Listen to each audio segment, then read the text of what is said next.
Les événements malheureux de 72 ont ciblé surtout l'élite Hutu, dont le colonel Martin Dayahodze, chef d'état-major adjoint de l'armée de l'époque. Sa femme raconte comment il a été appelé par sa hiérarchie afin qu'il se présente au service.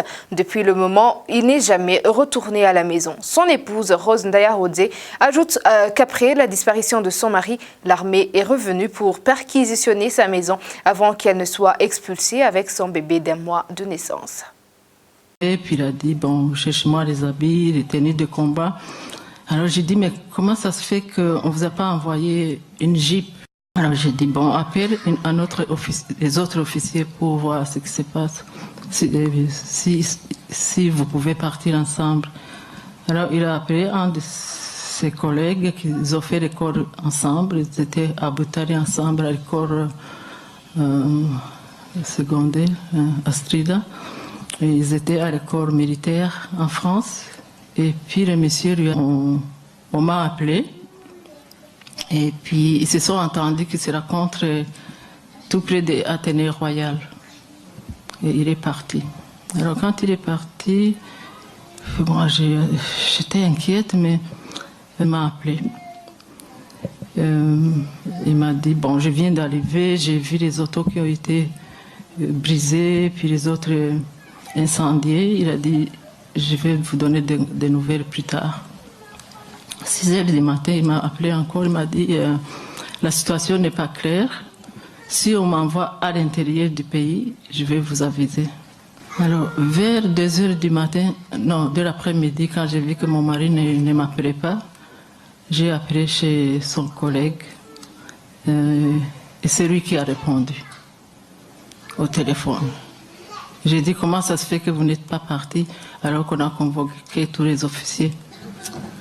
Et puis il a dit, mais moi, mes enfants sont malades et ma femme n'est pas là, je dois m'occuper de mes enfants. Quand il m'a dit ça, j'ai compris tout de suite. Un officier qui reste à la maison s'occuper des enfants pendant la guerre. Alors après, 2 heures après, je vois un grand camion qui vient.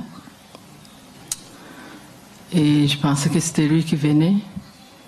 Et c'était plein de militaires, ils ont encerclé la maison.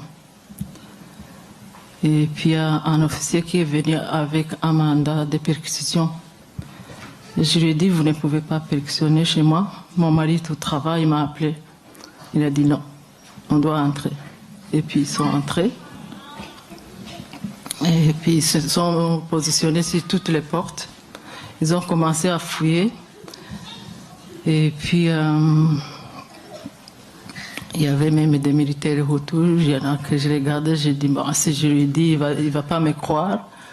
Alors je n'ai rien dit. Alors après, ils m'ont fait un reçu de tout ce qu'ils ont pris. Le malheur ne vient jamais seul. L'officier qui était venu perquisitionner la maison de Rose Dayahodze est revenu pour prendre les biens de la maison. Pire, le procureur général de l'époque portait la montre de Martin Dayahodze comme son épouse l'affirme.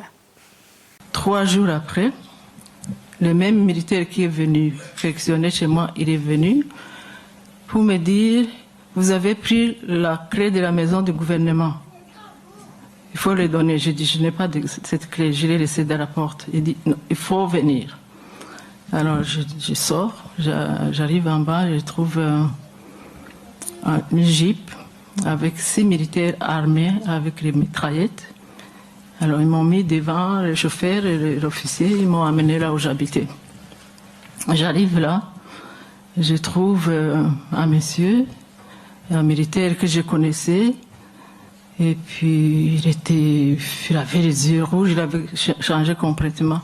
Alors, il m'a demandé la clé, j'ai dit, je n'ai pas la clé. Puis il dit, c'est quoi le numéro de ta clé? J'ai dit, mais vous, si je vous demande le numéro de votre clé, est-ce que vous allez le connaître, le savoir? Alors, il dit, bon, mais il prend un panier. Il y avait comme 200 clés. Alors, quand j'ai vu ça, j'ai dit, bon, c'est combien de gens qui sont déjà arrêtés? C'est comme ça que j'ai réalisé. Alors, il dit, bon, ouvrez, J'ai eu peur parce qu'il criait sur moi. J'ai commencé à ouvrir, deux clés. Après, je me sens émerveillée. J'ai arrêté. J'ai dit non, je ne continue pas. Je n'ai pas pris les clés. Entre-temps, quelqu'un a amené les clés. Ils ont ouvert. Et puis il est entré. Il a foncé dans. On avait deux salons. Il y avait un petit salon où on aimait jouer les cartes. Et j'avais acheté des meubles sculptés chinois. Alors il rentre, il dit, où est la table qui était ici?